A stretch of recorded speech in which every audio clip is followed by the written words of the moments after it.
This week, the Army of Northern Virginia duels but keeps its distance from the Army of the Potomac. But what's this? An army wakes up and strikes?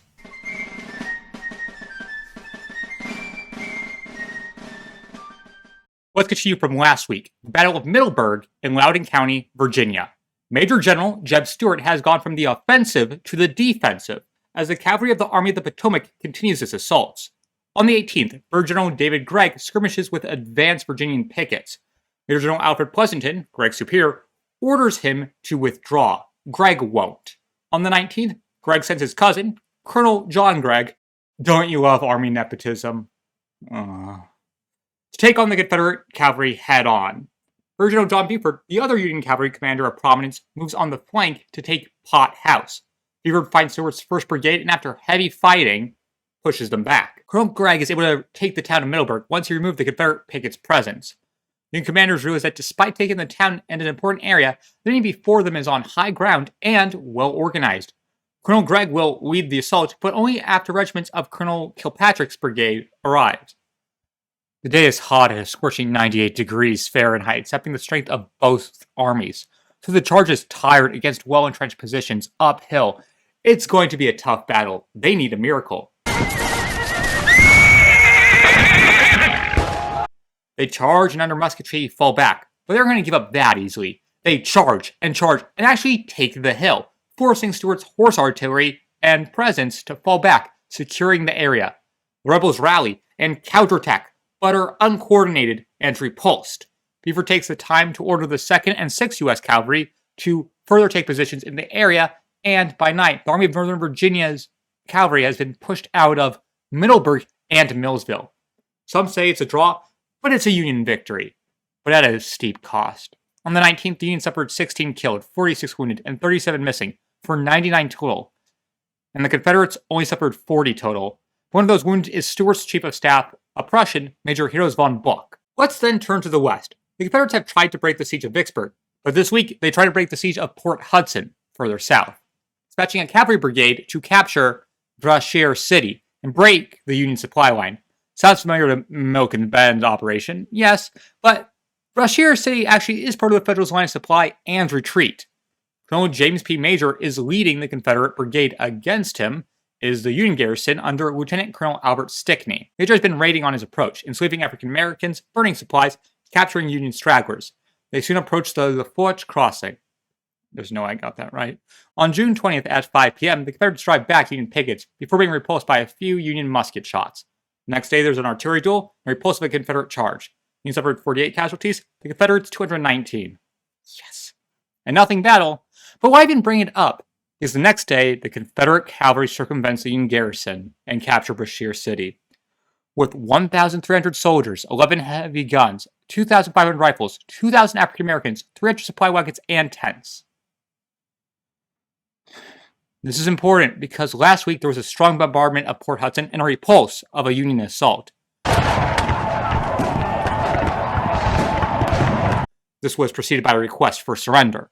My duty requires me to defend this position, and therefore I decline to surrender. This left Major General Nathaniel P. Banks to give up on the assault and move just to siege tactics. So the pressure is on the Union to take Port Hudson or move their supply lines. Then we return to the east for another conflict between the cavalry of Hooker and Lee, this time near Upperville. After the Battle of Middleburg, Jeb Stuart has deployed his forces masterfully behind defensive positions. Major General Alfred Pleasanton wishes to unseat him, using General Gregg's force to take him straight on, General Buford to flank him, and this sounds very familiar, and then Colonel Strong Vincent, an infantry commander from the 3rd Brigade, 1st Division, 5th Corps, to support Gregg. On the 21st, as General Stuart is resting his men, the unit opens up with cannons. General Judson Kilpatrick moves in and charges the rebels, who hold behind a stone wall, which was behind ravines and creeks, and it's a massacre of the Union forces. Colonel Strong Vincent sends in his brigade, opening fire on the enemy positions, but is unable to force the fortifications. Men of the 16th Michigan move off from the main battle and move against Stuart's artillery to pick off gunners. One of their Blakely rifled heavy guns flips over, and the first of Stuart's guns are captured. And the 16th Michigan is able to disable 2 other guns, leaving only 1 active? Stuart withdraws closer to Upperville. This is where Brigadier General John Buford comes in with Colonel John Gregg's and Kilpatrick's brigades, where they engage Stuart, fighting all along Loudoun County, but neither side is able to make a real breakthrough, as the Confederates withdraw even further. The Union suffer 209 casualties, to the Confederates 180. But the real cost is that Pleasanton is unable to get further information of the Confederate position. The Union is rushing towards Gettysburg, Pennsylvania, without knowing the exact disposition of full General Robert.E.Lee, the part of the war we forgot about. Major General William S. Rosecrans rises. The Army of the Cumberland has been inactive since Stone's River, all the way back in the first week of January, just watching the Army of Tennessee, not to be confused with the Army of the Tennessee, under full General Braxton Bragg in their defensive position. With Hooker moving around Virginia, Pennsylvania, and Maryland, and Grant moving around Mississippi, ample political pressure has been put on Rosecrans to strike the Confederacy. On June 16th, General-in-Chief Henry Halleck wired Rosecrans. Is it your intention to make an immediate movement forward? A definite answer, yes or no, is required. If immediate means tonight or tomorrow, no. If it means as soon as all things are ready, say 5 days, yes. Not actually 5 days, but 7 days later on the 23rd, Rosecrans made his move. His reserve corps under Major General Gordon Granger, with around 20,000 men, moved towards Trioune to feint out Braxton Bragg's force. They want to convince him that a strong left hook will come from Shelbyville. This is to allow a flank on the right and move to his rear, forcing Bragg either to be encircled or give up the highly defensive position he has taken behind rivers and on mountains. This will be a hard-done campaign. Rosecrans has spent 6 months training his men. He needs his course reliable move in order. He can't have his forces engaged separately, but he needs them independently applying pressure to the Army of Tennessee. And do it all quickly, allowing Major General George Henry Thomas, the second in command and commander of the 14th Corps, to be in Manchester, Tennessee, and therefore threaten the important town of Tullahoma. Let's get to why Rosecrans thinks he can make a lightning attack. Well, it comes down to a brigade. Well, more than that, but bear with me. Colonel John T. Wilder leads the 1st Brigade, 4th Division, 14th Corps, of mounted infantry, made up of Illinois and Indiana men. They earned their nickname the Hatchet Brigade for the axes they carry into battle. Though, of course, there is more to their armament than some axes. There was a 7-shot Spencer rifle that when fired sounds like the crack of lightning. Those are expert weapons, who are expensive and require a lot of support, but if used properly, Rosecrans can expect this brigade to go above and beyond. On June 24th, we see them go above and beyond, as Major General George Thomas sends his corps against Hoover's Gap. That brigade charges in and with their 7-shot rifles are able to make quick work of the enemy cavalry. Then another Confederate brigade enters the gap. The men of Wilder reach the top of the summit and look down on the men of General Bates' brigade, those who entered the gap. Wilder is told to fall back, but he has faith in his men and dig in. Bates advances and is repulsed. He assaults again and is repulsed. He is then reinforced by General Bertha Johnson's brigade. At 7 p.m., they march up the hill. They take a volley and in rapid succession are sent down more lead, accurate and continuous. They can't advance against such firepower. General Thomas then reinforces the position. Soon, Rosecrans and Thomas march towards Wilder, who is ready to be fired. Thank God for your decision. It would have cost us 2,000 lives to have taken this position if you had given it up. Then Wilder's commander, Reynolds, who ordered him to fall back, arrives. Wilder has done right. Promote him. The Union suffered 61 casualties, the Confederates 146, and like that, the first victory of Rosecrans' campaign. While Thomas was taking Hoover's Gap, the 20th Corps under Major General Alexander McCook moved against Liberty Gap, west of Thomas. A brigade is sent to secure the area, with their lead regiment being armed with those Spencer rifles. The two sides engage with attack and counterattack, leading the battle to go until the next day.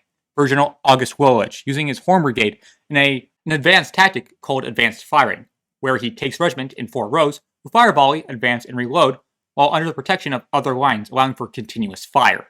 This takes the gap and effectively secures Middle Tennessee with minuscule casualties.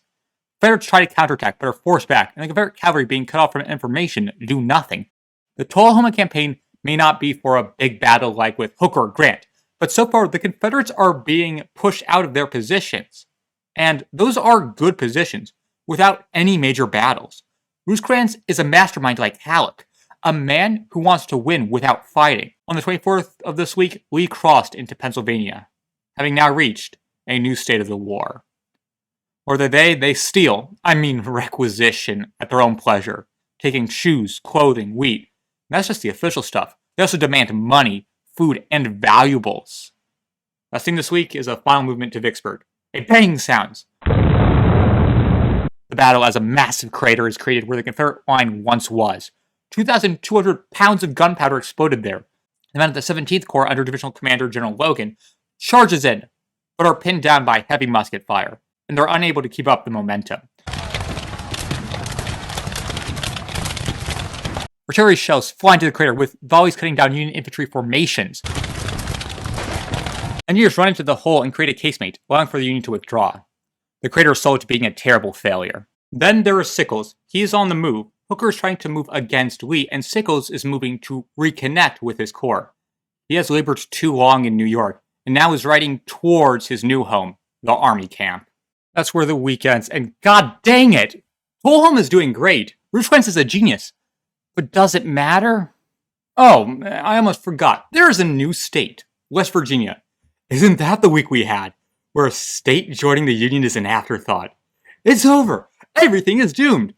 I'll see you next week if there is one. Hello, it's the entire Civil War Week by Week team here. Now I would like to apologize in advance because I know this video is going to feel pretty rushed. I have VidCon to attend, which meant, well, a lot of the time I would have dedicated towards videos was cut out. I sincerely beg your forgiveness and hope that you will stick around till next week, where then I'll get to rush and make a disappointing video because Gettysburg is coming.